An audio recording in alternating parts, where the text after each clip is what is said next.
2025เนี่ยเนาะគ្នាផុសនៅ YouTube អត់មានវីដេអូមែនអត់តោះចាប់ផ្ដើម2026សួស្ដីអ្នកគ្នាអញ្ចឹងខ្ញុំជឿជាក់ថាសម្រាប់ឆ្នាំ2026នេះគឺជាឱកាសល្អមែនទែនសម្រាប់បងប្អូនដែលគាត់ចង់ចាប់ផ្ដើមជាមួយនឹង YouTube ជាពិសេសសម្រាប់បងប្អូនយើងដែលគាត់មកថ្មីនិងសម្រាប់បងប្អូនដែលគាត់ថតទៅអត់ទាន់មាន view អញ្ចឹងនៅក្នុងវីដេអូនេះខ្ញុំមកធ្វើការចែកម្លែកក៏ដូចជាមកប្រាប់បងប្អូននៅ3វិធីដែលបងប្អូនអាចយកទៅអនុវត្តបានសម្រាប់ការចាប់ផ្ដើមនិងជួយឲ្យ channel របស់បងប្អូនក្រូក្នុងឆ្នាំ2026នេះអញ្ចឹងតើតើជាមួយនឹង YouTube អ្វីដែលជាបញ្ហាបំផុតសម្រាប់បងប្អូននោះគឺតើតើជាមួយនឹងការផុសអត់មាន view ជាពិសេសសម្រាប់បងប្អូនយើងដែលគាត់ទើបតែចាប់ផ្ដើមថ្មីណាអញ្ចឹងដល់ពេលដែលគាត់ផុសទៅប្រកាសជាអត់សូវមានអ្នកមើលឬមកអត់ទាន់មាន view អញ្ចឹងនៅក្នុងវីដេអូនេះខ្ញុំមកធ្វើការចែកម្លែកបងប្អូននៅ3វិធីដែលបងប្អូនអាចយកអនុវត្តបានសម្រាប់ជួយឲ្យ channel របស់បងប្អូនរីកល្អចាស់ស្ដែងដូច channel ខ្ញុំពងធ្វើការបង្ហាញទៅកាន់បងប្អូនហ្នឹងអញ្ចឹង channel របស់ខ្ញុំគឺមាន subscriber បាន 1k.42 ហើយសម្រាប់វីដេអូវិញគឺមានត្រឹមតែ10វីដេអូទេអាចនិយាយបានថាវីដេអូ10ហ្នឹងអាចនិយាយបានថាវាតិចតួចទេណាវាអត់សូវច្រើនទេអញ្ចឹងសម្រាប់10វីដេអូខ្ញុំអាចរកបានចំនួន 1k subscribe ជាងអាចនិយាយបានថាប៉ុណ្ណឹងគឺល្អមែនទែនព្រោះ 1k subscribe គឺបងប្អូនអ្នកគ្នាអាចធ្វើការស្នើដើម្បីរកលុយចេញពី YouTube បានហើយមួយទៀតតើតើជាមួយនឹង view ក្នុង channel របស់ខ្ញុំបងប្អូនអាចមើលបានគឺថា view វាបានគួរសមអញ្ចឹងណាដោយសារតែ content ខ្ញុំធ្វើនេះគឺជាប្រភេទ content បង្រៀនអញ្ចឹងតើជាមួយនឹង content បង្រៀនវាអត់ដូចជា content កំសាន្តផ្សេងៗនេះដែលគេអាចបានរាប់រយ k ឬមកក៏បានច្រើនអញ្ចឹងដែរអញ្ចឹងសម្រាប់ content របស់ខ្ញុំនេះគឺអាចបាន 10k អាចនិយាយបានថាប៉ុណ្ណឹងគឺល្អខ្លាំងមែនទែនអញ្ចឹងសម្រាប់ channel របស់ខ្ញុំមួយនេះក៏ខ្ញុំធ្វើការប្រើប្រាស់នៅ3វិធីដែលខ្ញុំនឹងធ្វើការបង្ហាញទៅកាន់បងប្អូនតិចទៀតអាចនិយាយបានថា3វិធីហ្នឹងពេលដែលយើងធ្វើជាមួយវាអាចនិយាយបានថាវា work វាដំណើរការអញ្ចឹងណាចុះបងប្អូនអ្នកគ្នាអាចធ្វើការសាកជាមួយនឹង3វិធីរបស់ខ្ញុំនឹងបានអញ្ចឹងសម្រាប់3វិធីហ្នឹងសម្រាប់វិធីចុងក្រោយដែលជាវិធីទី3ខ្ញុំគិតថាសំខាន់ខ្លាំងមែនទែនគឺវាតាក់ទងជាមួយនឹងពេលវេលាក៏ដូចជាម៉ោងសម្រាប់នៃការផុសណាអញ្ចឹងសម្រាប់បងប្អូនយើងដែលគាត់ចង់ដឹងចង់យល់ជាមួយនឹង3វិធីដែលខ្ញុំនឹងធ្វើការបង្ហាញទៅកាន់បងប្អូនហ្នឹងបងប្អូនអ្នកគ្នាកុំភ្លេចធ្វើការតាមដានវីដេអូនេះដល់ចប់ទៅបងប្អូននឹងដឹងហើយអូខេអញ្ចឹងមុនចូលទៅដល់ការបង្ហាញក៏ដូចជាការ review របស់ខ្ញុំសម្រាប់បងប្អូនយើងគាត់មកថ្មីកុំភ្លេចធ្វើការចុច like ហើយ subscribe បាទរូបសញ្ញាកណ្ដឹង channel ខ្ញុំម្នាក់មួយផងដើម្បីទទួលបាននូវវីដេអូថ្មីចេញពី channel របស់ខ្ញុំតទៀតចា៎ស្រាប់ channel របស់ខ្ញុំមួយនេះគឺយើងផ្ដោតសំខាន់តាក់ទងជាមួយនឹងការឲ្យលុយចេញពី YouTube អញ្ចឹងគ្នាយើងដែលគាត់រកលុយ YouTube កុំភ្លេចធ្វើការ subscribe ហើយបាទរូបសញ្ញាកណ្ដឹងឲ្យ channel ខ្ញុំម្នាក់មួយផងអូខេអញ្ចឹងកុំឲ្យវីដេអូហ្នឹងវាយូរសំតប៉ែទេបាទយើងចូលទៅដល់3វិធីដែលខ្ញុំនឹងធ្វើការបង្ហាញទៅកាន់បងប្អូនដែលវិធីទី1គឺការប្រើប្រាស់ channel ទី2កំណត់ channel standard និងទី3ពេលវេលាល្អដែលត្រូវផុសអញ្ចឹងចូលដល់វិធីទី1ការប្រើប្រាស់ channel អញ្ចឹងតើតើជាមួយនឹងការប្រើប្រាស់ channel ខ្ញុំ recommend មែនតើសម្រាប់បងប្អូនយើងដែលគាត់ធ្វើ YouTube ហើយគាត់មាន email ចាស់ឬមួយក៏ channel ចាស់ណាគឺបងប្អូនទាំងគ្នាអាចយកឲ្យ channel ទាំងអស់ហ្នឹងយកមកធ្វើការប្រើប្រាស់បានអញ្ចឹងតើតើជាមួយនឹងការធ្វើ YouTube ខ្ញុំឃើញថាមានបងប្អូនយើងច្រើនមែនតើគាត់ព្យាយាមធ្វើការបង្កើត channel ថ្មីឬមកក៏ email ថ្មីដើម្បីធ្វើការកើតនៅ channel YouTube អញ្ចឹងមែនតើខ្ញុំ recommend ថាគឺបងប្អូនទាំងគ្នាកុំធ្វើបែបហ្នឹងបានន័យថាបងប្អូនកុំធ្វើការបង្កើត channel ថ្មីឬមកក៏ email ថ្មីចាស់ហ្មងណានិយាយបើសិនជាបងប្អូនធ្វើការបង្កើត channel ថ្មីឬមកក៏ email ថ្មីយើងយកវាមកបង្កើតឲ្យផុសចូលទៅកាន់ YouTube ហ្មងគឺមានពាក្យរយច្រើនមែនតើនៅ YouTube វានឹងធ្វើការ remove channel របស់បងប្អូនអាចនិយាយបានថាវានឹងគិតថាបងប្អូនជា robot ចឹងណាចឹងវានឹងធ្វើការ remove channel យើងហើយចឹងរឿងដែលល្អបំផុតដែលបងប្អូនគួរធ្វើនោះគឺបងប្អូនមាន email ចាស់ឬមកក៏ channel ចាស់បងប្អូនអាចយកវាមកធ្វើការប្រើប្រាស់បានមួយទៀតសម្រាប់បងប្អូនយើងដែលគាត់មាន channel ពីមុនហើយគាត់ទុកចោលណាបងប្អូនអាចធ្វើការយក channel ដែលបងប្អូនទុកចោលហ្នឹងយកវាមកធ្វើបានហើយតើតើជាមួយនឹងវីដេអូដែលនៅក្នុង channel ចាស់របស់បងប្អូនហ្នឹងខ្ញុំ recommend មែនតើគឺបងប្អូនកុំលុបវីដេអូហ្នឹងចោលគឺបងប្អូនអ្នកគ្នាព្យាយាមដាក់វាជាលក្ខណៈ private ណាកុំ delete វាចោលឲ្យសោះអាចនិយាយបានថាវីដេអូចាស់នៅក្នុង channel ចាស់របស់បងប្អូនហ្នឹងបើសិនជាបងប្អូនលុបវានឹងធ្វើឲ្យ channel របស់បងប្អូន spam អញ្ចឹងដល់ពេលដែលបងប្អូនផុសវីដេអូថ្មីចូល content ថ្មីចូលវាធ្វើឲ្យ channel យើងអត់ reach អត់មាន view ទេមួយទៀតសម្រាប់បងប្អូនយើងដែលគាត់ចង់ធ្វើការបង្កើត channel ថ្មីនៅក្នុង email ចាស់អញ្ចឹងបងប្អូនអ្នកគ្នាធ្វើការបង្កើតបានន័យថាបងប្អូនធ្វើការបង្កើតជាលក្ខណៈ sub account ជា account ក្រោមជា email ចាស់របស់យើងហ្នឹងអូខេឥឡូវយើងមកធ្វើការបង្ហាញទៅកាន់បងប្អូនតើការបង្កើតហ្នឹងគេបង្កើតបែបម៉េចចឹងណាអញ្ចឹងបងប្អូនធ្វើការចូលទៅកាន់ channel ឬមកក៏ email ដែលបងប្អូនពងប្រើហ្នឹងមកបងប្អូនអ្នកគ្នាចុចទៅលើ profile របស់យើងមកហើយបន្តមកទៀតបងប្អូនចូលកន្លែងពេលថា setting ចូលកន្លែងគេថា add or manage your account ចូល your channel អញ្ចឹងនៅពេលដែលបងប្អូនចុចកន្លែងហ្នឹងមកវានឹងចេញផ្ទាំងមួយដើម្បីឲ្យបងប្អូនធ្វើការបង្កើត channel ថ្មីហ្នឹងអញ្ចឹងកន្លែងនេះគឺជាកន្លែងដែលយើងធ្វើការបង្កើត channel ថ្មីណាគឺបានន័យថាយើងធ្វើការបង្កើត channel ថ្មីមួយក្រោម email ដែលយើងមានស្រាប់ឬមួយក៏ក្រោម email ចាស់របស់យើងដែលយើងពងប្រើហ្នឹងអញ្ចឹងដើម្បីធ្វើការបង្កើត channel បានបងប្អូនចូលកន្លែងទៀតថា create channel មកអញ្ចឹងនៅពេលដែលយើងចុចទៅលើពាក្យថា create channel វានឹងចេញផ្ទាំងមួយដើម្បីយើងបង្កើតដាក់ឈ្មោះ channel របស់យើងហើយអញ្ចឹងតើតើជាមួយនឹងឈ្មោះ channel នេះបងប្អូនអាចធ្វើការពេញឬមកក៏ដាក់ឈ្មោះដែលបងប្អូនចង់ធ្វើហើយមួយទៀតខ្ញុំ recommend មែនតើតើជាមួយនឹងឈ្មោះ channel ក៏វាសំខាន់ដែរអញ្ចឹងបងប្អូនធ្វើ YouTube បងប្អូនត្រូវមានឈ្មោះមួយដែលល្អឈ្មោះមួយដែលខ្លីតែវាច្បាស់ចឹងណាចឹងតើជាមួយនឹងឈ្មោះ channel ខ្ញុំ recommend ថាបងប្អូនអាចចូលទៅកាន់ ChatGPT ទៅឬមកក៏ចូលទៅកាន់ AI ដើម្បីឲ្យវាធ្វើការ research ឬមកក៏ស្វែងរកឈ្មោះមួយឲ្យយើងណាអូខេឥឡូវបងប្អូនអ្នកអាចធ្វើការចូលទៅកាន់ ChatGPT មកចឹងចាស់ស្ដែង ChatGPT វាបានធ្វើការបង្កើតឈ្មោះ10តើជាមួយនឹង content Roblox របស់ខ្ញុំចឹងបងប្អូនអ្នកមើលបានចឹងឈ្មោះទី1បងប្អូនអាចមើលនេះគេថា Roblox Play ចឹងទៅមានជា Roblox Roblox fan số này chẳng tới chẳng mua được anh nó bom được này bom được này nhiều cái đã cho đượcการchannel của dương man anh vậy bạn mua được anh nó vì chỉ biết mua đầy unique chứ nè okแล้วthì họ đã bom trong anh mua hai mùiแล้วđãแล้วthì họ tha này Roblox Hero nàyมั้งเรื่องมือกับบอลนะจะการประกาศประธานติดกับมาในบอลละอันโมอย่างเนาะจังเรื่องจะการประกาศชั่วโมงดอกต่อติดยังไงโอเคแล้วเดี๋ยวเราจะยกชั่วโมงนี้เจ้าป่ะในมีชั่วโมงท่าเนี่ยบล็อกเราเลยยังไง copy กันมั้งไอ้ต่อมาที่เรื่องเจ้าจากการแชร์ไปยังเว้นจังยังตัวการพาชั่วโมงขังเลยนะมั้งเนี่ยโอเคแล้วจะการประกาศแชร์มั่วชั่วโมงท่าบล็อกเราอันนี้คือต้นชั่วโมงusername แชร์ไปยังจังหลายที่บางคนแบบในการด่าusername แชร์บางคนเนาะโอเคต่อมาที่บางคนช่วยจะเลือกพิธา create channel โอเคจังเราไปได้ยินช่วยจะเลือกพิธา create channel เรื่องการประกาศ channel ทำไมอยู่ยังไงจังต้นชั่วโมง channel เลยบางคนแบบในการcái đôi chiếc phơi ca verify như bật tham tiệt đại dương là phơi ca vậy bật top nơi channel TP ok chứ bật top bây giờ phơi ca bật ca channel hái chỗ đó bị thi TP cái ta tôn chỉ một ca cầm nốt channel standard chứ ta tôn chỉ một ca phơi YouTube nhưng mà đi cầm mình khang mình tên sản phẩm bóng này có phơi nè bóng thời ta hiệp trăm cái đôi chiếc verify channel và bóng ai bị crop black hand ở từ mấy ai channel bây giờ nó đi rừng mom cái đôi chiếc anh vậy bật tha YouTube kia từ tôi scroll chẳng nè ok lấy trăm đăng tha ca verify là bật nát bóng này cho chỉ một nhông ở cái này ok chứ là mấy phơi ca verify bán bóng cho cái lại cái tha custom channel này máu và to mới tiếp bóng sẽ từ lời pita continue cái channel welcome to YouTube Studio จะ continue มั้งจังกลายนี่คือเชื่อกลายจากต้นจมูกอันตรายจากต้นจมูกกลายเมื่อต้นเลยจะได้ไปเยอะนะนั่นเป็นยังโจมาแต่บ่มาตอนจับรองหลายนับใช้ยังมายังโจกลายจะทิ้งมั้งจังกังเลิกกระทาก general จังตีมุ้ยคือกระทาก currency USD จังกลายนี่คือเชื่อกลายมุ้ยได้ยังเพื่อการกำหนดลุยกับต้นจมูกการกำหนดลุยในครองจะได้ไปเยอะนะจังนั่นเป็นแต่บ่ปนหัวใบบ้านบ่ปนจังกำหนดเจลักษณะไอลักษณะเจลุยกับล่าลักษณะเจลุยเรียเลยจังตื่นจังเรื่องเพื่อการโซ่บ่ปนเคยจากต้นจมูกลุยหรือบ่ปนหัวบ้านก็เจลุยกับล่าหรือมือก็ลุยเข้ามาจังตื่นจังไหนต้องบ่ปนได้การกำหนดตาเจลุยกับล่าจังเนาะต่อมาที่ต้องเป็นโจกับหลายที่ท่า channel จังหลาย channel นี่คือวิธีสำคัญเหมือนกันที่ต้นจมูกการเหียบจอมก็โดยการ set up channel ไปยังจังกังเลิศกระทา basic info ที่มือกระทา country resident จังหลายนี่คือจังหลายมวยเดี๋ยวบางบอลการกำหนดประเทศที่ต้นจมูกการกำหนดประเทศนั่นคือเนื่องจากมีบางบอลยังชงอลแล้วต้นจมูกการกำหนดแต่ยังเฟิร์กูแต่ด่าสมัยประเทศหน้ายังเตยที่ต้นจมูกการเฟิร์ YouTube ก็เลยออกจากปัญหาที่เตยเดือดซาดสกมาไปเยอะคือกำพล YouTube คือเฟิร์การบ้าเจริญกัน official เลยจังหลาย content ออกมาด่าเจประเทศเข้ามายังกับบ้านไหนปีมดต้นจมูกการเฟิร์ YouTube เดี๋ยวบางบอลเฟิร์การ verify จมูกหนึ่งประเทศใส่การเอาประเทศเข้ามาได้ภาษาสกมาการปีมดคือการตอนไอ้ verify เดแต่สมัยเลยบางบอลจากเนี่ยแต่การด่าประเทศเข้ามาบ้านหรือมือกับบอลในแต่ประเทศนับใส่กับบ้านไหนบางบอลด่าเจประเทศด่าประเทศอังกฤษประเทศ USA การต้นจมูกหนึ่งสหรัฐอเมริกาเนี่ยจังหลายเนี่ยบางบอลในการด่าประเทศหน้ากับบ้านไหนจังนั้นจังต้นจมูกหนึ่งชนะบางยมวันนี้คือยังมาเหยียบรรทัดเฟิร์ต้นจมูกหนึ่งกันทันโรบล็อกใช่กันทันโรบล็อกคืออันเหยียบบรรทัดยังเฟิร์แล้วกันไวรัลเตยเฟิร์แล้วกันทาบอดเตยมือจังเตยใช้ยังด่าเตยเชียสหรัฐอเมริกาจังหลายคอนทรีทั้งหมดอยู่บางบอลถ้วยขมายยังเลือกบางบอลด่าไทยหมดดีจังเตยโอเคแล้วก็ที่ห้องเป็นบรรทัดเนี่ย United States ไอ้กลางคีย์เวิร์ดนี่คือจะกลางได้คิดว่าการเซิร์ช channel ไปยังโอเคจังกลางคีย์เวิร์ดนั่นบางบอลตะการแต่ใส่ชั่วโมงบางบอลจอมั้งชั่วโมง channel ไปยังมั้งบรรทัดเนี่ยมันเป็นแค่ใส่ชั่วโมง channel ไปยังก็เวลาเฟิร์การเจน channel ไปยังมาให้บางบอลนักเนี่ยตะการด่าประธานเดียบเนาะโดยเฉพาะบล็อกได้ใส่อย่างแต่ต้นชั่วโมงกันทันมาเยอะนะจังมันได้ท่าแจกนั่นเป็นแค่เซิร์ชเปียแต่อันนั้นเวลาเฟิร์การโหลดวิดีโอไปยังก็โดยเฉพาะโหลด channel ไปยังมาโอเคแล้วเดี๋ยวเรากำลังท่าโรบล็อกให้เด้อ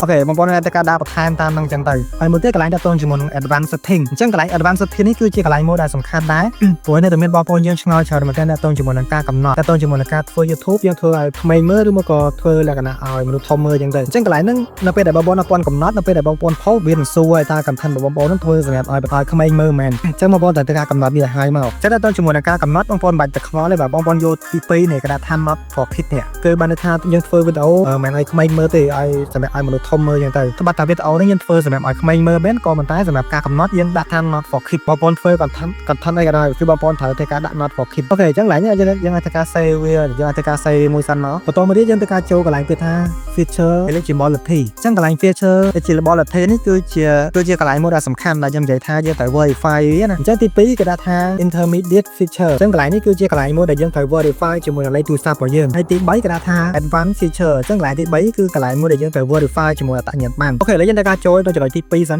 จังจะได้ที่ปีกับท่า verify phone number จังบางคนจะเลิก verify phone number นะมั้งจังบางคนจะต่อ verify บางคนบางคนแต่เมื่อมุกงี้ไปได้ท่านับไปแต่ยัง verify หายังเพื่อไอ้บัตรกลางจังนะจังนับไปแต่บางคน verify จมูกเลยตัวซับให้บางคนดอกนี้กับท่าเนี่ยที่มื่อคือบางคนดอกเนี่ย custom ทำแนวบางคนดอกเนี่ยจะการดัดทำแนว YouTube ไปยังมันจังบางส่วนบางคนเอาตอน verify จมูกเลยตัวซับเต้บางคนดอกเนี่ยอัดดัดจมูกทำแนวบางตีนับไปแต่บางคนเพื่อการดัดทำแนวคือเวลาเตรียมบางคน verify เลยตัวซับไปจังหลายจังบางคนเถอะแต่การ verify เดี๋ยวให้ verify មកហើយទី2បងប្អូនអ្នកអ្នកធ្វើការ live stream បានអញ្ចឹងនៅពេលដែលបងប្អូន verify ជាមួយលេខទូរស័ព្ទហើយបងប្អូនអ្នកអ្នកធ្វើការ live game ឬមក live video នៅក្នុង channel របស់យើងបានហើយទី3បងប្អូនអ្នកអ្នកធ្វើការ post video លើកពី15នាទីបានអូខេអញ្ចឹងដើម្បី verify បានបងប្អូនចូលកន្លែងវាថា verify phone number មកអូខេអញ្ចឹងនៅពេលដែលយើងចូលមក verify phone number គឺវាមានកន្លែងយើងធ្វើការ verify អញ្ចឹងឥឡូវនេះបងប្អូនយកពីថា tick me the verify caption code គឺយើងទទួល code តាមរយៈការផ្ញើសារមកកាន់យើងហើយកន្លែងនេះបងប្អូនធ្វើការ select ប្រទេសមកយើងធ្វើការដាក់ Cambodia អញ្ចឹងមកដោយសារយើងនៅ Cambodia ហើយកន្លែងនេះគេដាក់ថា what is your phone number អញ្ចឹងបងប្អូនត្រូវធ្វើការពេញជាមួយលេខទូរស័ព្ទរបស់បងប្អូនមកអញ្ចឹងឧទាហរណ៍ថាអញ្ចឹងក្បាលដំបូងគឺបងប្អូនត្រូវធ្វើការដាក់ក្បាល code ប្រទេសយើងណាគឺ855បន្តមកទៀតបងប្អូនធ្វើការដក clear មកហើយយើងធ្វើការពេញលេខទូរស័ព្ទរបស់យើងមកអញ្ចឹងបងប្អូនធ្វើការពេញ map លក្ខណៈអញ្ចឹងមកហើយបងប្អូនចុចទៅលើពាក្យថា next អញ្ចឹងដល់ពេលបងប្អូនចុច next វានឹងធ្វើការផ្ញើសារលេខ code ឲ្យបងប្អូនធ្វើការពេញអញ្ចឹងបងប្អូនយកលេខ code ហ្នឹងយកធ្វើការពេញមកបងប្អូនដល់ verify ចំណុចទី2ហ្នឹងបានហើយឥឡូវយើងចូលដល់ចំណុចទី3ដែលជាចំណុចសំខាន់មួយដែរគឺបងប្អូនទាំងនេះត្រូវ verify ជាមួយអត្តសញ្ញាណប័ណ្ណអញ្ចឹងដល់ជាមួយនឹងការ verify អត្តសញ្ញាណប័ណ្ណនេះគឺបងប្អូនទាំងនេះទទួលបានមុខងារច្រើនមែនទែនបងប្អូនទាំងនេះអានតាមនេះបងប្អូនទាំងនេះទៅការអានតាមហ្នឹងមកគឺវាសំខាន់មែនទែនចឹងដើម្បីធ្វើការ verify ចំណុចទី3ដែរបានគឺបងប្អូនត្រូវធ្វើការ verify ចំណុចទី2សិនត្រូវធ្វើការបំពេញលេខទូរស័ព្ទសិនទៅបងប្អូនអាចធ្វើការ verify ចំណុចទី3បានចឹងដើម្បី verify បានបងប្អូនចេញទៅលើពាក្យថា access feature នេះមកហើយវានឹងនាំបងប្អូនចូលឲ្យបងប្អូនធ្វើការថតអត្តសញ្ញាណប័ណ្ណហើយអញ្ចឹងបងប្អូនធ្វើការថតអត្តសញ្ញាណប័ណ្ណបងប្អូនចូលមកយើងអាច verify យកបានហើយអូខេចូលដល់ចំណុចបន្ទាប់គឺតើតជាមួយនឹង upload default អញ្ចឹងកន្លែង upload default នេះគឺជាកន្លែងមួយដែលបងប្អូនអាចធ្វើការកំណត់បានដែរទី1គឺតើជាមួយនឹង title ចឹងតើជាមួយនឹង title គឺបងប្អូនអាចនិយាយបានថាបងប្អូនមិនទាន់កំណត់វាទេនៅពេលដែលយើង post video តាមយើងធ្វើការកំណត់ក៏ដូចជាធ្វើការសរសេរ title វីដេអូរបស់យើងព្រោះមែនតើទៅវីដេអូយើងនីមួយៗគឺវាមានចំណងជើងមានលក្ខណៈថាវីដេអូខុសគ្នាណាអញ្ចឹងកន្លែងនេះគឺបងប្អូនមិនទាន់ធ្វើការកំណត់ទេបងប្អូនទុកវាចោលអញ្ចឹងទៅចឹងនៅពេលដែលយើង post ចាំយើងធ្វើការសរសេរថាឈ្មោះ channel ឈ្មោះវីដេអូផងយើងឬមកក៏ចំណងជើងវីដេអូផងយើងចឹងកន្លែងទី2គឺតើជាមួយនឹង description ជាមួយនឹង description នេះគឺជាកន្លែងមួយដែលបងប្អូនធ្វើការបំពេញក៏ដូចជាការកំណត់វាដើម្បីធ្វើការកំណត់វាដើម្បីធ្វើការពិពណ៌នាក៏ដូចជាតើជាមួយនឹងការនិយាយមកថាការរៀបរាប់យើងចង់និយាយអីបន្ថែមឬមកក៏មានអីបន្ថែមទៅយើងអាចធ្វើការដាក់នៅក្រោម description របស់យើងបានឧទាហរណ៍ថាបងប្អូនចង់ដាក់ link Telegram ឬមកក៏បងប្អូនចង់ដាក់អីផ្សេងៗឲ្យគេ score ឬមកក៏គេចិត្តចូលទេបងប្អូនអាចដាក់នៅខាងក្រៅ description ហ្នឹងអញ្ចឹងទៅអញ្ចឹងកន្លែង description នេះបើសិនជាបងប្អូនធ្វើការបំពេញកន្លែងហ្នឹងឲ្យហើយនៅពេលដែលបងប្អូន post វីដេអូគឺវានឹងជាប់នៅក្នុងវីដេអូរបស់បងប្អូនមកយើងអត់ចាំបាច់ធ្វើការទៅសេ description បន្ថែមទៀតទេចឹងដល់ពេលដែលយើង post គឺវានឹងជាប់នៅក្នុងវីដេអូយើងស្រាប់ហ្មងហើយមួយទៀតកន្លែងនេះគេដាក់ថា visibility នេះកន្លែងនេះបងប្អូនដាក់ public មកតែទៅជាមួយនឹង tag ចឹងកន្លែង tag នេះគឺបងប្អូនអ្នកគ្នាមិនទាន់ពេញក៏បានដែរចឹងដល់ពេលដែលយើង post វីដេអូចាំយើងទៅការដាក់ tag យើងចឹងទៅមួយទៀតកន្លែងទៅជាមួយនឹងគេដាក់ថា advanced setting អញ្ចឹងកន្លែង advanced setting នេះគឺបងប្អូនត្រូវតែការកំណត់វាដែរទៅជាមួយនឹងកន្លែងគេដាក់ថា category អញ្ចឹងកន្លែង category នេះគឺបងប្អូនត្រូវតែកំណត់វាមកថា channel ផងយើងនឹងយើងធ្វើអំពីអីឬមកក៏យើងធ្វើលក្ខណៈថា content យើង content ជាលក្ខណៈអីអញ្ចឹងណាដូចគេដាក់ថានេះទី1គឺនេះ gaming ដូចជា music ឬមកក៏ធ្វើលក្ខណៈថា blog ឬមកក៏ sport អីចឹងទៅអញ្ចឹងធ្វើថា channel បងប្អូនធ្វើអំពីអីបងប្អូនត្រូវការកំណត់តាម content របស់បងប្អូនមកចឹងកន្លែងហ្នឹងសម្រាប់ channel ខ្ញុំនេះយើងធ្វើលក្ខណៈជា petro blog ចឹង blog វាជាលក្ខណៈ gaming ចឹងយើងយក gaming ឬមកក៏យើងអាចយកជាលក្ខណៈថា entertainment ទៅដែលជាលក្ខណៈការកម្សាន្តទៅឬមក comedy ទៅជាមួយនឹង apply អញ្ចឹងទៅចឹងបងប្អូនត្រូវការកំណត់វាតាមវីដេអូឬមកតាមchannel ផងយើងមកហើយកន្លែងអស់នេះបងប្អូនមិនទាន់កំណត់វាក៏បានដែរបងប្អូនទុកវាចោលមកចឹងទីមួយគេថា license នេះ standard YouTube ហ្នឹងហើយបងប្អូនដាក់វាតាមហ្នឹងចឹងទៅយើងមិនកំណត់វាបន្ថែមទេយើងគ្រាន់តែការកំណត់កន្លែង category នេះមួយបានហើយយើងចេះទៅលើពាក្យ save មកអូខេចឹងទៅជាមួយនឹងការកំណត់ setting អាចនិយាយថាយើងកំណត់តែប៉ុណ្្នឹងតែយើងអាចធ្វើការ post ឬមួយក៏យើងអាចធ្វើវីដេអូនៅក្នុង channel របស់យើងបានដែរយើងកំណត់តែប៉ុណ្្នឹងតែយើងអាចធ្វើការ post វីដេអូបានដែរហើយមួយទៀតតើជាមួយនឹង logo ក៏ដូចជាតើជាមួយនឹង cover channel ផងយើងអញ្ចឹងកន្លែងនេះក៏សំខាន់ដែរខ្ញុំរីកមិនថាបងប្អូនធ្វើការបំពេញក៏ដូចជាដាក់វាអស់មកដាក់តើជាមួយ logo តើជាមួយនឹង profile ហើយយើងអាចទៅការដាក់វាពេញមកហើយយើងកំទុកចន្លោះវាណាអាចនិយាយថាយើង verify channel យើងឲ្យទៅជាលក្ខណៈថា standard អញ្ចឹងដល់ពេលដែលយើងធ្វើការកំណត់ហើយយើងអាចធ្វើការចូលទៅមើលតើជាមួយអាចនិយាយថាតើជាមួយលក្ខខណ្ឌនៃការរកលុយណាអញ្ចឹងបងប្អូនចូលកន្លែងបេតា earn នេះមកនេះដែលមានរូបលុយដុល្លារហ្នឹងតើជាមួយនឹងការរកលុយក្នុង YouTube ឆ្នាំ2026នេះគឺអាចនិយាយថាវាអត់មានដូរលក្ខខណ្ឌទេលក្ខខណ្ឌនេះគឺនៅដដែលបាទគឺ 1000 subscriber ក៏ដូចជា 4000 មកអញ្ចឹងសម្រាប់បងប្អូនដែលគាត់ចង់ឲ្យលុយតាម YouTube គឺបងប្អូនត្រូវមាន 1000 subscribe ដដែលអញ្ចឹង YouTube នេះគឺអាចនិយាយថាវារាប់ឆ្នាំទេបាទ 1000 subscriber ក៏ដូចជា 4000 មកហ្នឹងគឺវារាប់ឆ្នាំមកហើយទៅជាមួយនឹងវីដេអូ short គឺ10លាន view ដដែលបាទគឺវាច្រើនមែនតើអាចនិយាយថា10លាន view គឺអាចនិយាយថាវាច្រើនមែនតើអញ្ចឹងទៅជាមួយនឹងចំណុចទី2គឺនិយាយអំពីការកំណត់ channel standard គឺមានតែប៉ុណ្្នឹងទេចូលដល់ចំណុចទី3គឺជាចំណុចមួយសំខាន់មែនតើដែលបងប្អូនត្រូវធ្វើណាគឺទៅជាមួយនឹងពេលវេលាល្អសម្រាប់ post ចឹងទៅជាមួយនឹងការ post វីដេអូនៅក្នុង YouTube ខ្ញុំ ខ្ញុំសូមបែងចែកជា2ចឹងទី1គឺតើតើជាមួយនឹងការ post សម្រាប់ audience បរទេសតើតើជាមួយនឹងការធ្វើ video សម្រាប់បរទេសមើលនិងទី2គឺសម្រាប់ខ្មែរ audience ឬមកក៏ធ្វើសម្រាប់បងប្អូនខ្មែរយើងតើតើជាមួយនឹង content ធ្វើសម្រាប់បរទេសមើលគឺអាចនិយាយថាខ្ញុំផ្ដោតសំខាន់ទៅលើសហរដ្ឋអាមេរិកមែនតើបងប្អូនធ្វើ YouTube សឹងតែ 99.99%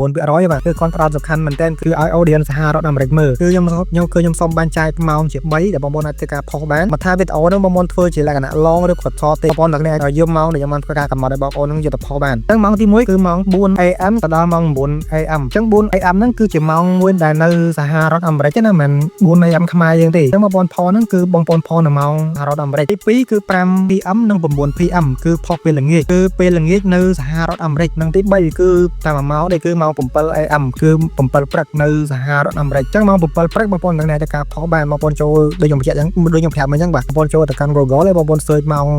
សហរដ្ឋអាមេរិកទៅមួយទៀតតទៅជាមួយនឹង audience ខ្មែរឬមួយក៏បងប្អូនធ្វើសម្រាប់បងប្អូនខ្មែរយើងមើលអញ្ចឹងសម្រាប់ម៉ោងដែលបងប្អូនគួរតែ post សម្រាប់ audience ខ្មែរគឺខ្ញុំសូមរីកមែនថាគឺបងប្អូន post នៅ 4 PM ទៅដល់ម៉ោង 9 PM គឺជាម៉ោងនៅពេលល្ងាចគឺបងប្អូន post ពេលម៉ោង 4 ល្ងាចទៅដល់ម៉ោង 9 យប់គឺចន្លោះហ្នឹងបងប្អូនអាចទៅការ post បានហើយមែនតើបងប្អូនខ្មែរយើងគឺគាត់តនេបិឆិតគឺគាត់តនេនៅពេលល្ងាចពេលដែលគាត់ចេញប្រទេសការទេគឺគាត់អាចនឹងបើកមើលវីដេអូផងយើងហើយអញ្ចឹងបើសិនជាបងប្អូន post នៅពេលព្រឹកអីគឺអាចនិយាយមកថាគាត់ទៅធ្វើការទៅអីទៅអញ្ចឹងវីដេអូយើងគឺអត់ត្រូវមានអ្នកមើលទេអញ្ចឹងបងប្អូនយើង post នៅពេលល្ងាចណាពេលល្ងាចឬមកក៏ចិត្តយប់អីហ្នឹងម៉ោង 5 ម៉ោង 6 7ហ្នឹងបងប្អូនអាចទៅការ post បានអូខេយើងទៅដល់ជាមួយនឹងការធ្វើ YouTube បងប្អូនអាចទៅការជ្រើសរើសបានថាបងប្អូនគួរតែធ្វើសម្រាប់ audience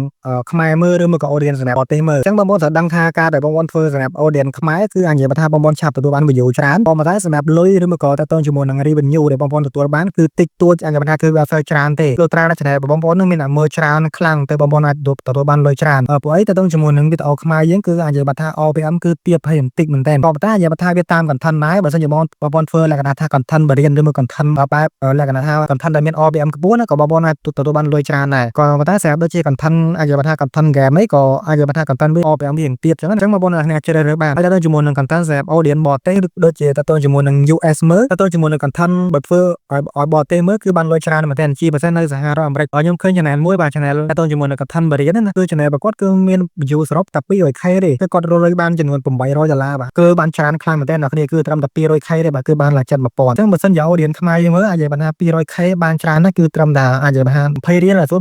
លចង់បាន 20 រៀលហ្នឹងគឺវាខុសគ្នាឆ្ងាយមែនតើអញ្ចឹងបងប្អូនទាំងនេះអាចចាប់ផ្ដើមរកលុយបងប្អូនធ្វើសម្រាប់បរទេសមើលទៅវាបានលុយច្រើនអញ្ចឹងទៅទៅជាមួយនឹងការចាប់ផ្ដើមក៏ដូចជាការរៀបចំ channel សម្រាប់ឆ្នាំ 2026 គឺអាចនិយាយថាមានតែប៉ុណ្្នឹងទេអញ្ចឹងបងប្អូនដែលគាត់ចង់ចាប់ផ្ដើមជាមួយ YouTube បងប្អូនទាំងនេះអាចធ្វើការអនុវត្ត13វិធីរបស់ខ្ញុំនឹងបានអាចនិយាយថាវាជាវិធីមួយដែលល្អដែលបងប្អូនអាចយកទៅធ្វើការរៀបចំក៏ដូចជាអនុវត្តនៅលើ channel របស់បងប្អូនទៅសម្រាប់ឆ្នាំថ្មីតាមឆ្នាំនេះអូខេអញ្ចឹងវីដេអូហ្នឹងគឺមានតែប៉ុណ្្នឹងទេហើយបើសិនបងប្អូនទាំងនេះពេញចិត្តកុំភ្លេចធ្វើការជួយ like ហើយ subscribe ដល់រូបសញ្ញាកណ្ដឹង channel ខ្ញុំម្ដងផងដើម្បីទទួលបានវីដេអូថ្មីចេញពី channel របស់ខ្ញុំតទៀតដែលខ្ញុំបញ្ចេញលេខបងប្អូនទាំងច្រើនទៅជាមួយនឹងការធ្វើ YouTube អូខេបងប្អូនទាំងនេះអញ្ចឹងវីដេអូហ្នឹងមានតែប៉ុណ្្នឹងទេបាយបាយដល់នេះជួបគ្នានៅវីដេអូក្រោយទៀត